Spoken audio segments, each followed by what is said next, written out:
बात करते हैं दोस्तों। जैसा कि हम जानते हैं कि हम लोग ऑनलाइन तो काम करते हैं, साथ में ऑफलाइन भी काम करते हैं। और ऑफलाइन जब हम लोग काम करते हैं तो दोस्तों हमें कुछ बातों का खास करके ध्यान देना होता है। वो आज आपको थोड़ा सा एक्सप्लेन करने की कोशिश करता हूँ। एक तो ये चीज है कि हमें जिस साथी को अपनी प्रोस्पेक्ट लिस्ट में डालना है, सबसे पहला काम हमारा हर जगह एक ही चीज काम करेगी। अब ऑनलाइन काम करें या ऑफलाइन काम करें, आपको लिस्ट तो बहुत ज्यादा जरूरी है। बिना लिस्ट के आप बिजनेस नहीं कर सकते। बिना लिस्ट के आप बिजनेस की शुरुआत जरूर कर सकते हैं, लेकिन जितनी देरी से आप बिजनेस को शुरुआत करेंगे, उससे कहीं ज्यादा जल्दी आप अपने बिजनेस को ड्रॉप आउट कर जाएंगे, अगर आप बिना लिस्ट के काम करेंगे तो। ये चीज आपको याद रखनी है। आप ऑनलाइन करें या ऑफलाइन काम करें, अगर लिस्ट नहीं है तो दोस्तों बिजनेस हमारा बिल्कुल भी नहीं चल पाएगा। ये कड़वी सच्चाई है। जो लोग अभी तक भी अपनी लिस्ट नहीं बनाए, जिन लोगों ने लिस्ट के बारे में सोचा ही नहीं है, सबसे पहला काम आज अपने आप से कमिटमेंट कर ले कि आज सोने से पहले मैं कम से कम 100 लोगों की लिस्ट जरूर बनाऊंगा या बनाऊंगी, और उसके बाद में मैं अपने कल की मॉर्निंग की शुरुआत करूंगी या करूंगा। लिस्ट के अंदर क्या क्या होना चाहिए।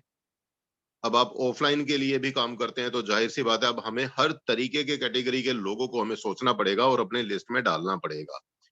और वो क्या हो सकते हैं, कौन से हो सकते हैं। जस्ट एक सवाल, मेरी आवाज तो प्रॉपर आ नहीं है ना मैम? यारविन सर, मेरी आवाज प्रॉपर है ना? हाँ जी सर, प्रॉपर है सर। ठीक है sir, thank you. Thank you sir, thank you. तो दोस्तों अब बात करते हैं मैं लिस्ट मेकिंग की। लिस्ट मेकिंग में हमारे पड़ोसी भी हो सकते हैं, हमारे रिश्तेदार भी हो सकते हैं, हमारे दोस्त भी हो सकते हैं, हमारे कुलीग्स भी हो सकते हैं। और कुछ लोग ऐसे होते हैं, जब हम कहीं डेली अपना ट्रेवलिंग करते हैं तो कुछ लोग हमें रास्ते में मिलते हैं, डेली मिलते हैं। वो लोग भी हमारे लिस्ट में हो सकते हैं।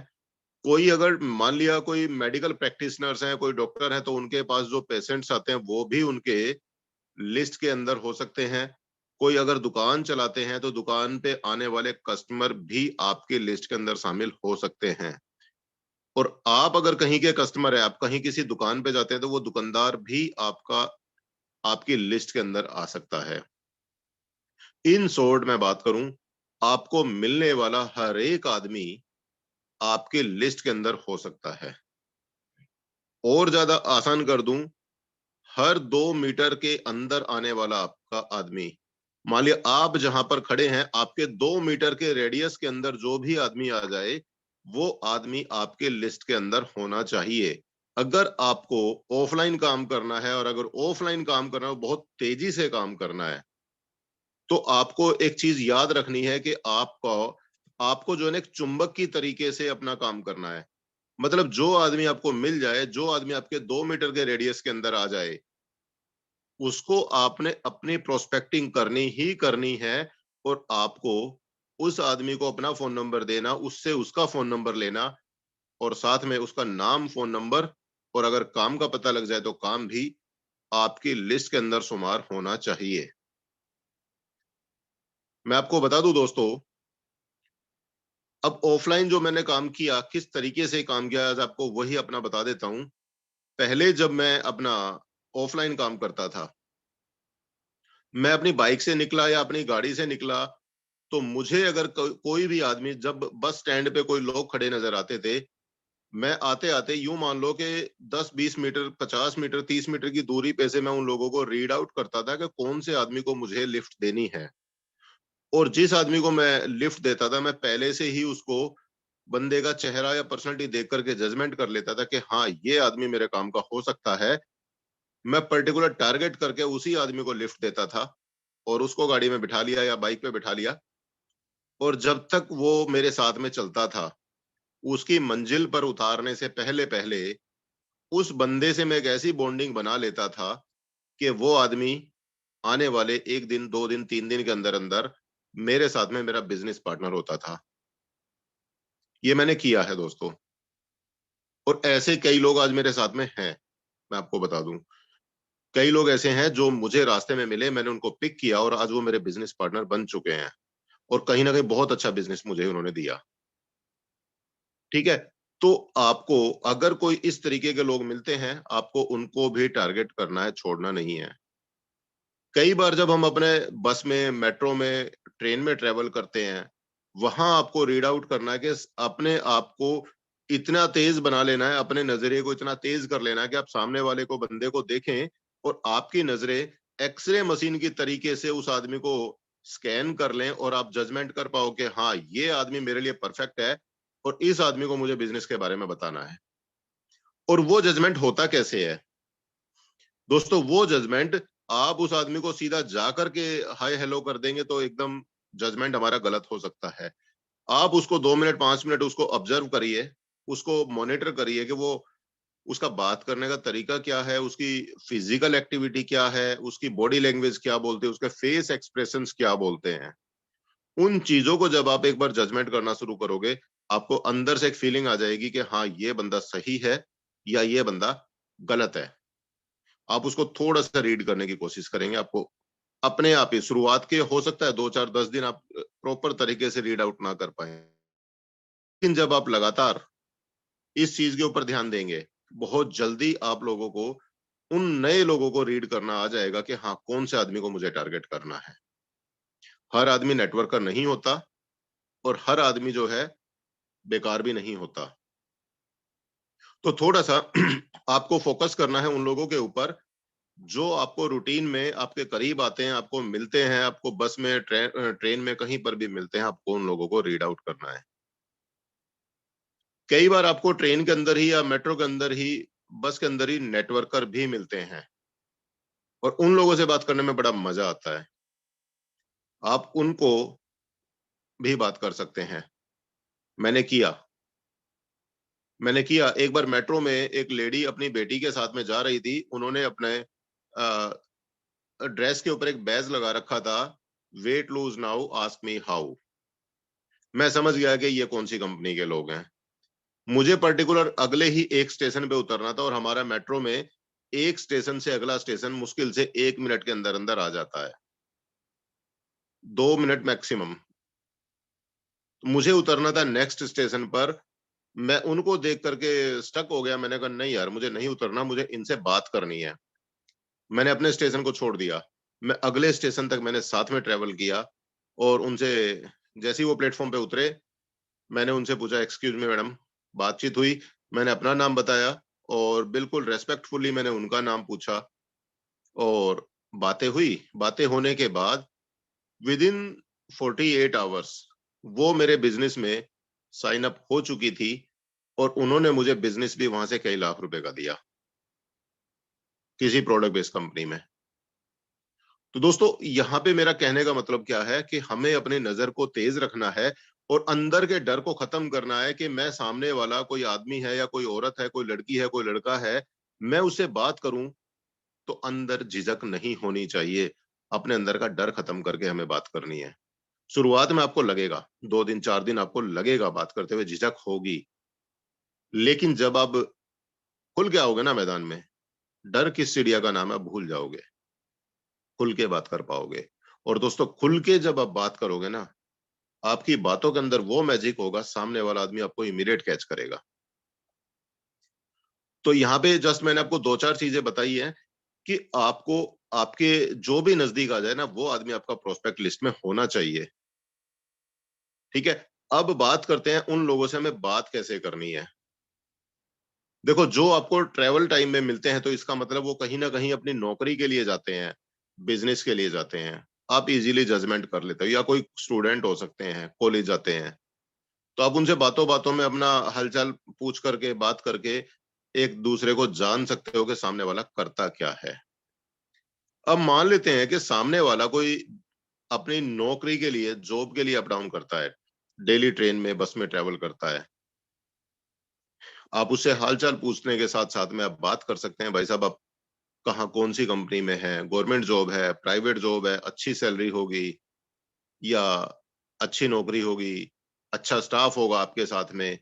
मतलब नौकरी के बारे में अगर हम बात करें तो नौकरी के कौन कौन से पहलू होते हैं जिस पे एक आदमी परेशान भी होता है, खुश भी होता है। हमें उन सब पहलुओं को अपने दिमाग के अंदर रखना है और उन्हीं पॉइंट्स के ऊपर हमें सामने वाले को टच करना है।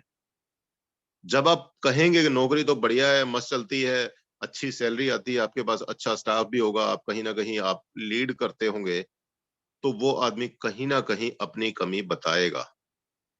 वो कहेगा यार क्या नौकरी, नौकरी तो बेकार है, सुबह सुबह 6 बजे उठना पड़ता है, 7 बजे ट्रेन पकड़नी पड़ती है, 8:30 बजे 9 बजे ऑफिस पहुंचना होता है, बड़ी टेंशन का काम है, बड़ी मुश्किल से संडे रेस्ट मिलता है और संडे भी जो है ऐसे ही निकल जाता है। अक्सर हमारी नौकरी वालों की ये परेशानी होती है, मेन परेशानी होती है ये।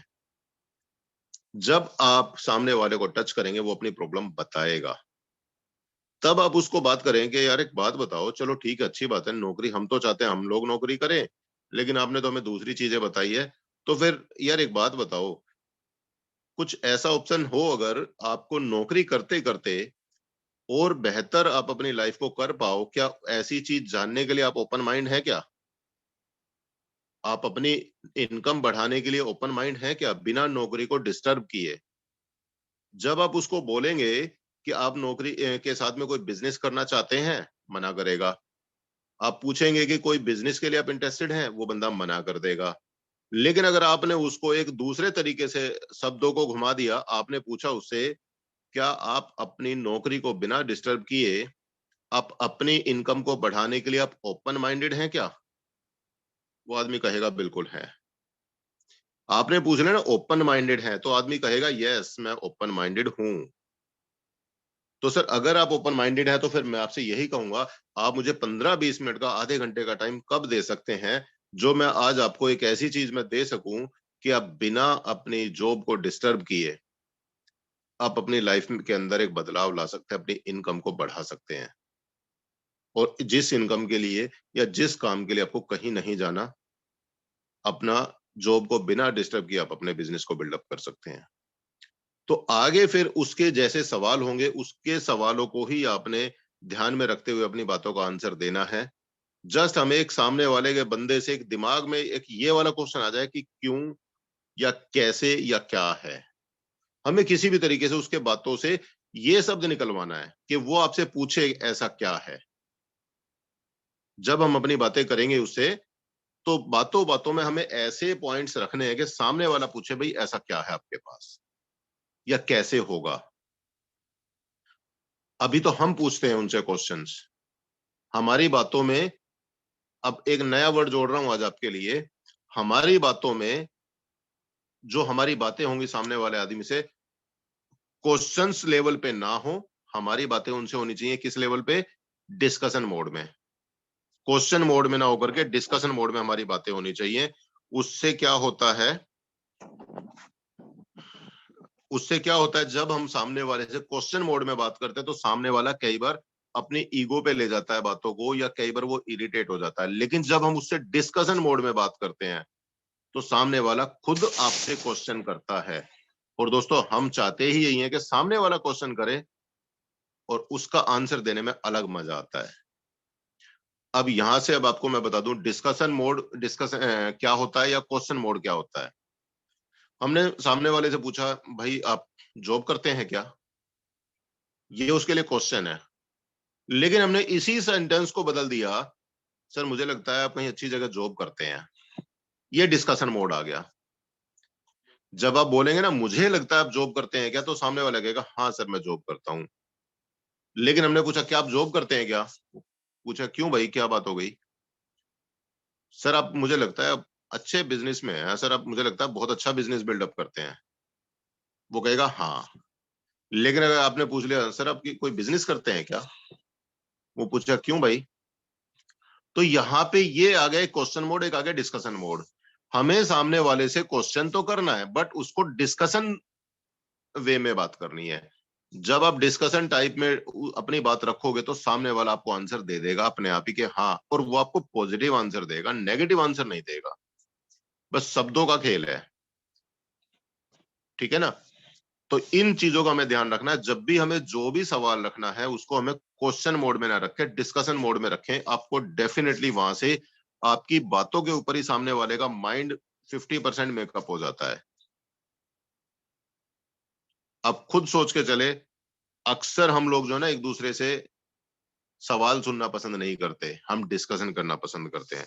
नीरज जी, आपका हैंड बार बार रेज हो रहा है। आप पहले आप ही बता दें, आप क्या कहना चाह रहे हैं। आपका सवाल लेते हैं एक बार पहले। जी, आपको अनम्यूट किया मैंने। नीरज जी, कुछ कहना चाहते हैं तो आप अपना सवाल रखें। आपको अनम्यूट की कमांड दिया मैंने। अच्छा, हाँ सर, हमारे यहाँ पे 3 लोग नए आए हैं। एक श्रुति पांडे, एक क्षमा तिवारी, एक नीलम मिश्रा। ये जी हमारे पूरी मार्केटिंग का, ट्रस्ट का जो भी है, ये सारा काम करते हैं। इन लोगों के अंडर में कम से कम 1,000 700 आदमी हैं। तो थोड़ा सा इनको आप गाइडलाइंस थोड़ा समझा दीजिएगा। सर, मैं उन साथियों का वेलकम करता हूं। दूसरी बात यह है, जो हमारे यहाँ पे जो ट्रेनिंग या नॉलेज जो दी जा रही है ना सर, सबके लिए बराबर है। अभी हम अगर बात करें, माफी चाहूंगा इस बात के लिए, मैं जी, बीच में अगर सवाल लेने लग जाऊंगा ना, तो जो टॉपिक हमारा, हम टॉपिक से बिल्कुल आउट हो जाएंगे। ठीक है और सर। हम, लास्ट में इन लोगों से पूछ लीजिएगा थोड़ा बहुत। कोई दिक्कत नहीं है। प्लस दूसरी बात प्लस मैं ये पॉइंट। कहूंगा, कल कल का जो हमारा टॉपिक रहेगा वो सवाल जवाब के ऊपर रहेगा। ठीक है? जी सर। तो जी सर। इसके लिए आप टेंशन ना लें। सवाल जवाब का सेशन होता है हमारा, तो आप उसके लिए चिंता ना करें। ओके ठीक है? सर। Okay okay. और साथियों, मेरी रिक्वेस्ट है आपसे, बार बार बीच में हैंड रेज ना करें, क्योंकि टॉपिक एकदम आउट हो जाता है, मुद्दे से हम लोग आउट हो जाते हैं। ठीक है ना? तो दोस्तों, यहाँ पे अभी मैं जो बात कर रहा था आपको, कि हमें अपनी जो भी बातें करनी है सामने वाले से डिस्कशन मोड में करनी है, पहली चीज। और दूसरी बात, हम कई बार क्या करते हैं, सामने वाला हमें बाई चांस हमारी बातों में इंटरेस्ट लिया उसने, और वो हमारी बातें सुनना भी चाहता है, और हमारे अंदर क्यूरियोसिटी भी जगा रहा है। वो हमें बोलता है कि सर बताओ क्या है। हमें साथ में एक और चीज भी जजमेंट करनी है। मैं एक एग्जांपल लेकर के चल रहा हूं। मान लिया मैं बस में जा रहा हूं या ट्रेन में जा रहा हूं, या कहीं पे मैं फिजिकली मिला, मुझे नीरज सर ही मिल जाते हैं बाई चांस। ठीक है? मिले, और मैंने उनके माइंड के अंदर अपने बात मैंने रखी, उनको मैंने अपनी बात रखी, एक क्यूरियोसिटी जगा दी, और वो कहते हैं सर मुझे बताओ क्या चीज है। ये हमेशा ध्यान रखना, आपको सेम टाइम पे कभी पूरी डिटेल नहीं देनी है। ये बात आप समझिएगा। ये क्यों मैं बात बता रहा हूं, क्योंकि अभी आपको भी नहीं पता कि सामने वाले भाई साहब के पास में कितना समय है, 5 मिनट है, आधा घंटा है, या 1 घंटा है। होता क्या है, जब आप एक माइंड मेकअप करके फ्री माइंड होकर के बैठते हैं, चाहे आप किसी भी फील्ड में आप आ जाएं, आपको अपनी बात रखनी है, तो जब आप उनसे फ्री माइंड अपॉइंटमेंट लेकर के बात करेंगे, तो वो इंसान आपको आधा घंटा भी देंगे, 1 घंटा भी देंगे। लेकिन अगर आपने ट्रेवलिंग टाइम पे ही सामने वाले को क्यूरियोसिटी जगा दी, और क्यूरियोसिटी जगाने के बाद उन्होंने कहा ठीक है आप बताओ, मुझे शॉर्ट में बता दो, और आप शुरू हो गए अपना कॉपी पेन निकाल करके, सर ये मेरा बिजनेस प्लान है। उनको समझ में आया भी होगा ना, तब भी वो, उनको क्या लगेगा, यार मेरी जेब से पैसे निकलने का टाइम आ रहा है, बेटर है कोई बहाना बनाओ और निकलो। वो बंदा क्या करेगा, बार बार अपने मोबाइल में टाइम देखेगा, और जैसे ही आपकी बात खत्म होनी होगी, खत्म होने से 5 मिनट पहले ही सोचेंगे चलो यार क्लाइमेक्स आने से पहले पहले निकल लो। वो कहेंगे चलो छोड़ो यार। वो बंदा आपको अपने टाइम की इंपॉर्टेंस बता करके वहां से निकल जाएगा। तो कभी भी फर्स्ट कॉल में या फर्स्ट मीटिंग में आपको पूरा प्लान डिस्कस नहीं करना। आपको उस टाइम पे अपॉइंटमेंट लेना है सामने वाले शख्स से, कि सर आप ये बताइए आप फ्री टाइम में कब मिलेंगे, जो कि मैं आपसे फ्री माइंड होकर के आपको, और आप भी फ्री माइंड रहें, हम डिस्कस कर सकें। मुझे कम से कम आधा घंटा चाहिए। ठीक है? जब आप उससे आधे घंटे का टाइम ले लेंगे, तो क्या होगा, वो आधे घंटे का जो टाइम देंगे, आप उस टाइम पे प्रॉपर तरीके से आप उनको प्लान को प्रेजेंट करेंगे, और सारी चीजें आप वेरीफाई करा देंगे, ट्रांजेक्शन सारी दिखा देंगे, तो उस टाइम पे वो डेफिनेटली कन्वर्ट होंगे। डेफिनेटली वो आपके साथ में बिजनेस में साइन अप करेंगे। क्यों? जो इंसान आपको अपॉइंटमेंट दे करके मिल रहा है, आपसे टाइम सेट करके मिल रहा है, तो इसका मतलब पहले से उसका माइंड सेट हो चुका है, वो कहीं ना कहीं पॉजिटिव माइंड से आते हैं। और आप पहली मीटिंग में ही आप उसको प्लान बताने लग जाएंगे, तो वो कहीं ना कहीं सुनेगा तो सही बात को, लेकिन पहले बहाना साइड में सोच रहा होगा। वो दिमाग को दो तरीके से यूज कर रहा होगा, आपकी बातें भी सुन रहा होगा, और साथ में निकलने का भी बहाना ढूंढ रहा होगा। ये प्रॉब्लम आती है, हमने देखा है, प्रैक्टिकली फेस किया है। आप अपॉइंटमेंट ले लो, चाहे भले आप दोबारा जाकर के मिल लो या उसको बुला करके मिल लो, पर सेकंड टाइम में आपको अपना पूरा प्लान क्लियर करना होगा। ठीक है? ये चीज आपको, ये मैंने बताया कि आपको जो जनरली जो रूटीन में जो अनजान लोग मिल जाते हैं या कई बार कभी कभी मिलते रहते हैं, उन लोगों के लिए। अब बात करें आपको, आपके उन लोगों के लिए जो लोग आपको, चाहे वो पड़ोसी हो, दोस्त हो, रिश्तेदार हो, या आपको ऑफिस में कोलीग्स हो, आप क्या करेंगे, अपनी एक लिस्ट बनाएंगे। लिस्ट बनाते टाइम पे आपको 2-3 चीजों का ध्यान रखना है। वो 2-3 चीजें क्या क्या हैं? सामने वाला बंदा आपके आसपास रहता है, मतलब किस एरिया का है, बंदा मैरिड है या अनमैरिड है, जॉब करता है या बिजनेस है, साथ में वो बंदा जो है किस प्रोफेशन में है। मान लिया जॉब है, ठीक है, बिजनेस है तो किस तरीके का है। वो मैं क्यों बता रहा हूं, अब इसको आप और आगे लेकर के चलता हूं। मान लिया वो बंदा दुकानदार है, तो आपको सोच के चलना पड़ेगा, दुकानदार अक्सर 12 बजे से लेके 3 बजे के बीच में अक्सर खाली होते हैं, तो आपको उस आदमी से उसी टाइम पे बात करनी होगी, उस टाइम के आसपास का आप अपॉइंटमेंट लें। या कोई डॉक्टर है, डॉक्टर भी दोपहर के टाइम में थोड़े फ्री हो सकते हैं, सुबह शाम बिजी होंगे। मान लेते हैं आपका कोई बिजनेसमैन है, तो उससे तो आपको हमेशा अपॉइंटमेंट लेकर के ही मिलना होगा। जॉब वाला है तो इसका मतलब वो शाम को 7 बजे के बाद में घर पे मिलेगा। इस तरीके से हमें एक जजमेंट मिल जाता है कि सामने वाले का टाइम टेबल क्या होगा, वो जॉब में है, बिजनेस में है, दुकान है, क्या करते हैं क्या नहीं करते हैं। उससे हमें एक टाइमिंग का एक आइडिया मिल जाता है कि बंदा कब फ्री हो सकता है। आपको फोन पे बात करनी होगी तब भी, जूम मीटिंग करना होगा तब भी, और फिजिकली जाके मिलना है तब भी, आपको वो टाइम टेबल बहुत काम आएगा। ठीक है। इसके अलावा अगर कोई बंदा मान लिया फ्री है और मैरिड है, तो आप कोशिश करें हस्बैंड वाइफ को दोनों को साथ में बैठा करके प्लान दिखाएं। अकेले को प्लान दिखाएंगे तो क्या होगा, वो कहेगा मैं बीवी से पूछ के बताऊंगा, लेडी होगी तो वो कहेगी मैं हस्बैंड से पूछ करके बताऊंगी।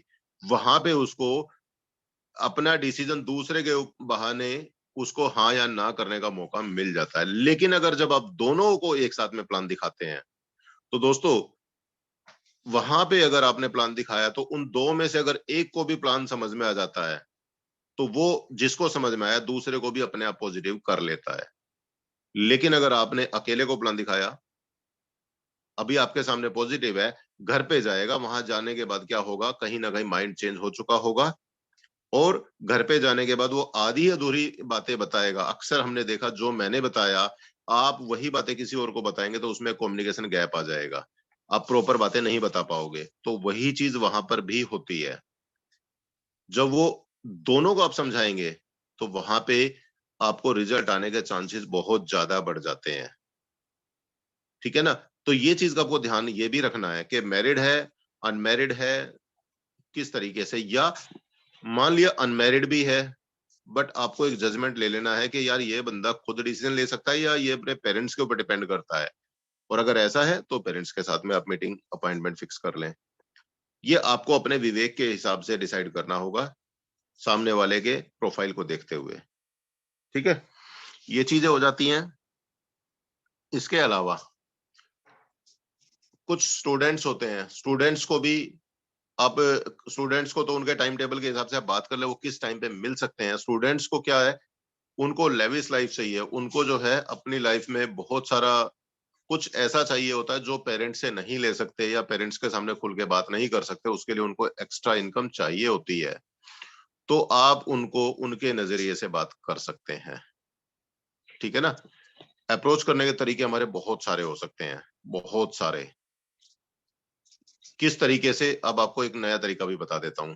मान लिया आपके सामने कोई है, 2-4 लोग बैठे हैं मान लेता हूं, या कहीं आप इकट्ठे 2-4 लोग खड़े हैं, आप उनमें से किसी को अप्रोच करना चाहते हैं, लेकिन आपको उनसे बात करने का मौका नहीं मिल पा रहा है, आप नहीं बोल पा रहे हैं। तो मैं क्या करता था, मैं अपने अपलाइन को, जैसे अमित सूर्यान सर मेरे अपलाइन होते थे, मैं उनको फोन मिला लेता था और अपना वॉल्यूम तेज करके जो बातें मुझे उन लोगों को पहुंचानी होती थी, मैं अपना थोड़ा सा वॉल्यूम तेज करके, ये नहीं बहुत तेज चिल्लाने की जरूरत नहीं होती है, अपना वॉल्यूम उस रेंज में कि उनको मेरी बातें सुन जाएं। उस तरीके की बातें जो मुझे मैसेज देना होता था वो मैं अमित सर के साथ में डिस्कस करना चालू कर देता था। तो सामने वाले जो लोग होते थे वो कहीं ना कहीं सोचने पे मजबूर हो जाते हैं, अरे बंदा क्या है, ये कौन से बिजनेस की बात कर रहा है, यार बड़ी इनकम कमा रहे हैं यार, ये क्या तरीका है इनका, जानना चाहिए। उनमें से बंदे खुद पलट करके हमारे पास आ जाते थे, भाई नाम जान सकते हैं, काम जान सकते हैं, और हमारा मकसद ही यही होता था कि सामने वाला एक बार हमसे पूछ ले कि क्यों या क्या या कैसे।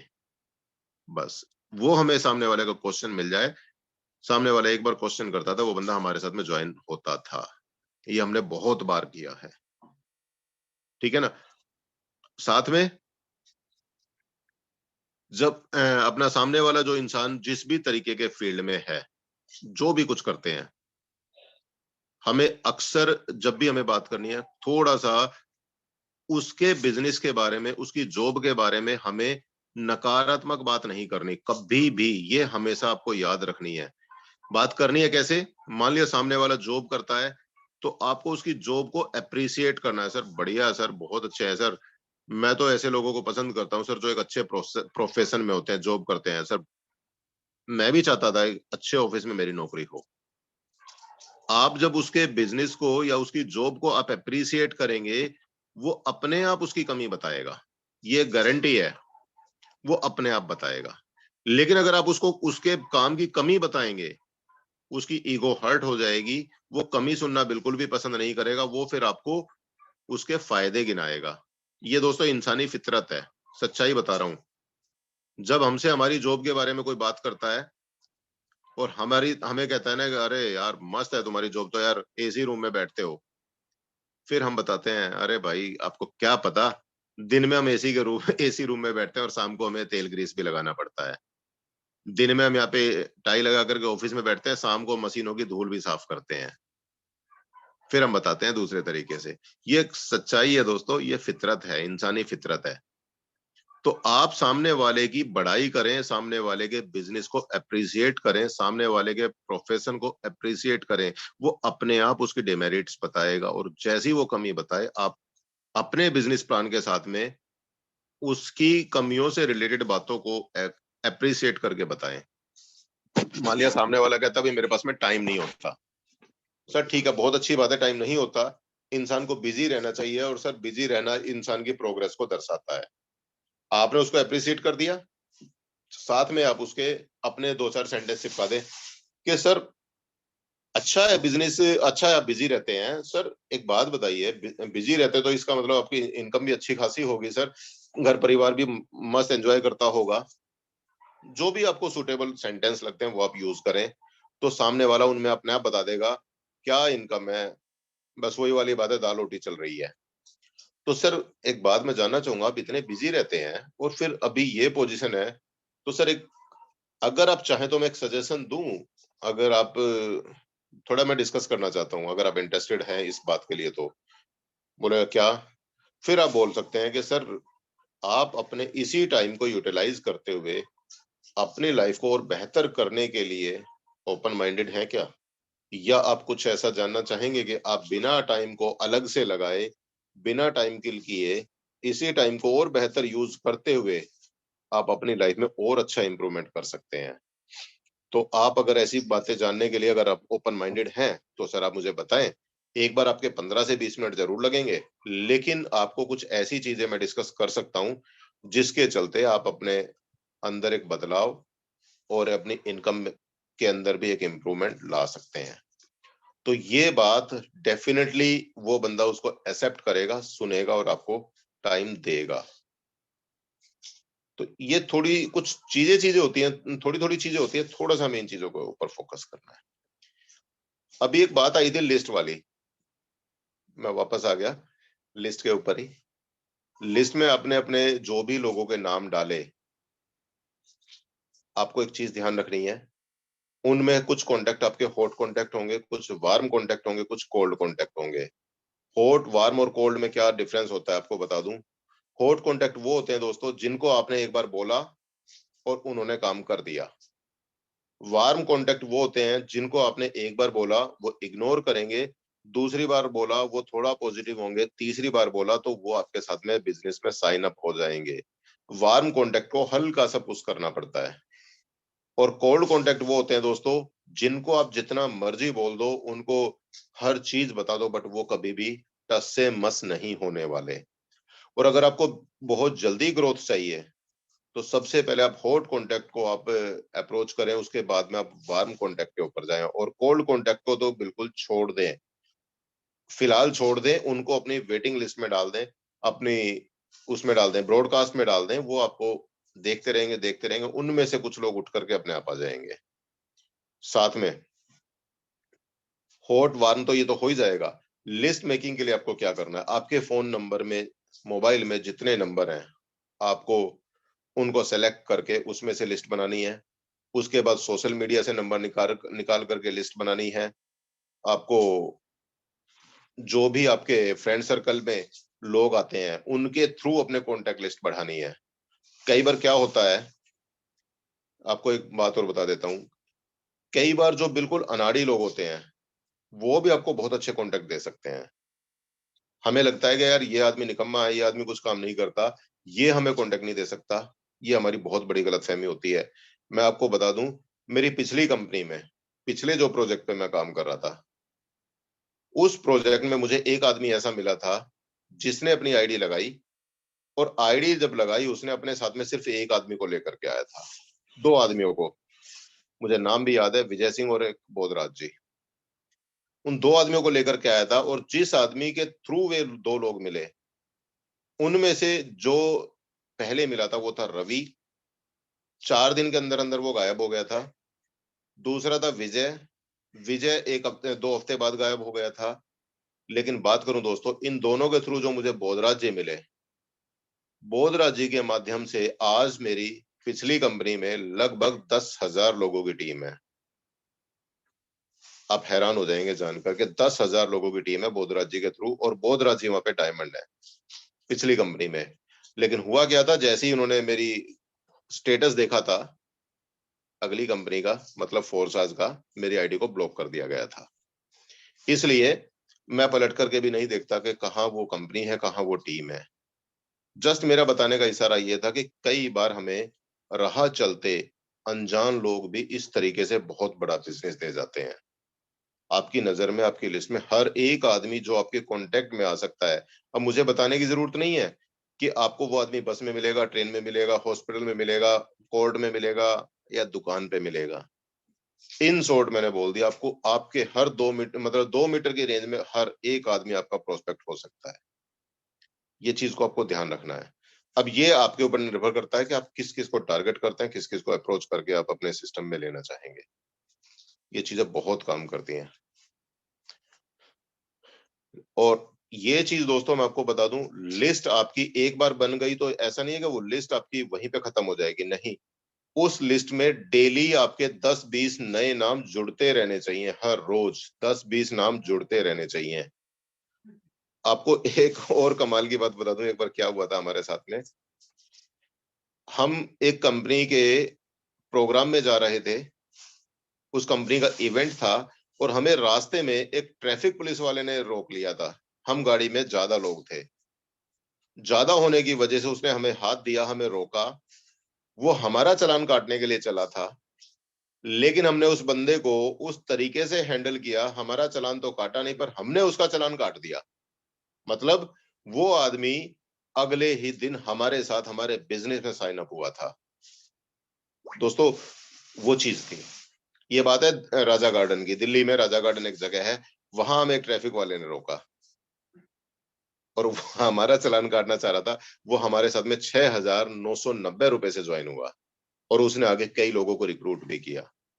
तो दोस्तों सिर्फ मेरा कहने का मकसद यहाँ पे ये है कि हमारी लिस्ट में कोई भी हो सकता है, चाहे वो ट्रैफिक पुलिस वाला हो या हॉस्पिटल में कोई स्टाफ मिल जाए, कोई भी हो सकता है। आप ये मत सोचिए कि ये पुलिस वाला है तो ये काम नहीं करेगा, ये हॉस्पिटल में डॉक्टर हैं तो ये काम नहीं करेंगे।